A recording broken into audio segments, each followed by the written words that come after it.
The drama surrounding Caitlin Clark's exclusion from Team USA didn't just ripple through the sports world, it detonated like a shockwave, leaving fans stunned, analysts divided, and the entire women's basketball ecosystem locked in one of the most heated debates it has seen in years.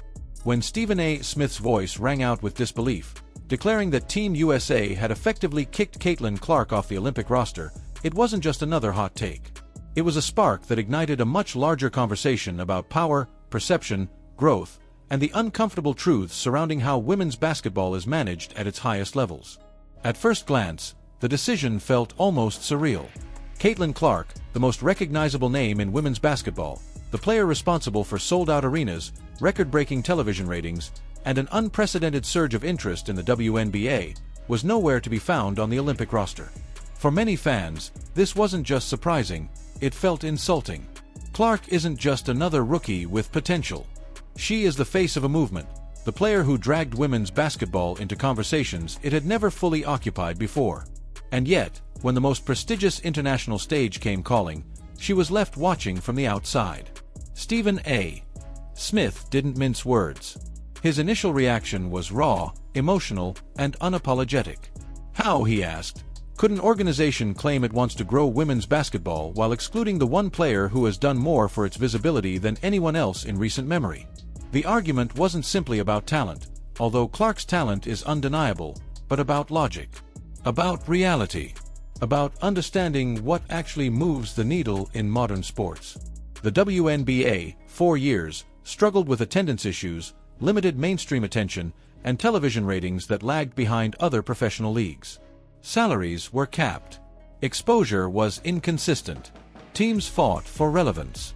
Then Caitlin Clark arrived, and everything changed almost overnight. Arenas that once struggled to fill seats suddenly overflowed with fans wearing number 22 jerseys. Downtown Indianapolis transformed on game nights, flooded with Clark's name and likeness. Fever home games began to feel like playoff events, not regular season matchups. Television ratings spiked to numbers that had network executives doing double takes. This wasn't incremental growth, it was explosive. Smith's frustration centered on this undeniable truth.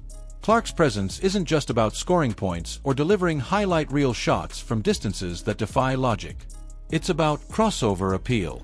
She brought in casual fans, non-traditional viewers, people who hadn't watched a single WNBA game before but suddenly wanted to see what the hype was about. That kind of draw is rare in any sport, let alone one that has spent decades fighting for mainstream respect and attention. Other analysts quickly joined the chorus. Seth Greenberg echoed Smith's sentiments, emphasizing that leaving Clark off the Olympic roster wasn't just a basketball decision, it was a missed opportunity on a global scale.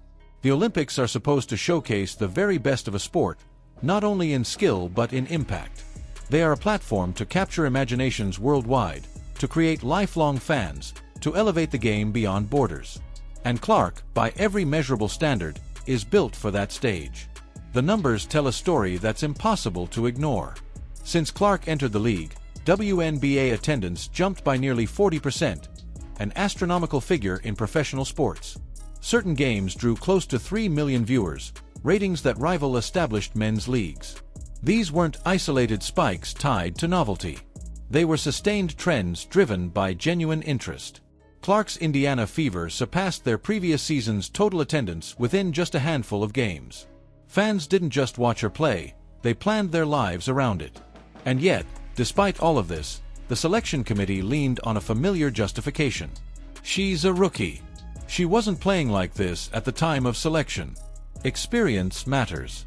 Chemistry matters. These arguments, while not entirely without merit, rang hollow to those who understood the broader context. Especially when a member of the selection committee later admitted that if the decision were being made today, Clark would be under serious consideration. That statement alone felt like an acknowledgement that timing, not talent, had cost her a place. What made the situation even more frustrating for fans was the sense of déjà vu. This wasn't the first time Clark had been left off an Olympic roster amid controversy. It felt less like an isolated oversight and more like a pattern, a reluctance to fully embrace the new era she represents. Stephen A. Smith repeatedly pointed out that at comparable stages in their careers, Clark's production rivaled or exceeded that of legendary figures like Diana Taurasi. That comparison wasn't meant to diminish veterans, but to highlight how extraordinary Clark's early impact truly is. Her range alone forces defenses to rethink everything. Pull-up threes from near the logo. Passing vision that dissects double teams. A basketball IQ that reads plays before they unfold. These are not the traits of a player simply surviving at the professional level, they are the tools of someone reshaping it. Fans see it. Analysts see it. The numbers confirm it. But Smith's argument went beyond performance metrics. It extended into the uncomfortable but necessary discussion about marketability and responsibility. Should Olympic selection be purely about basketball fit, or should it also consider who can elevate the sport on the world's biggest stage? Smith argued that ignoring the latter is not just short-sighted, it's damaging.